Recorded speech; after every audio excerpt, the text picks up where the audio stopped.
An economic boom for Mongolia is on the horizon as it sets out to tap its mineral wealth. Is it about to go from being one of the poorest to one of the richest countries in the world?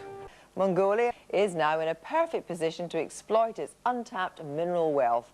Gold, silver, copper, tin, tungsten and coal. The Gobi Desert has it all.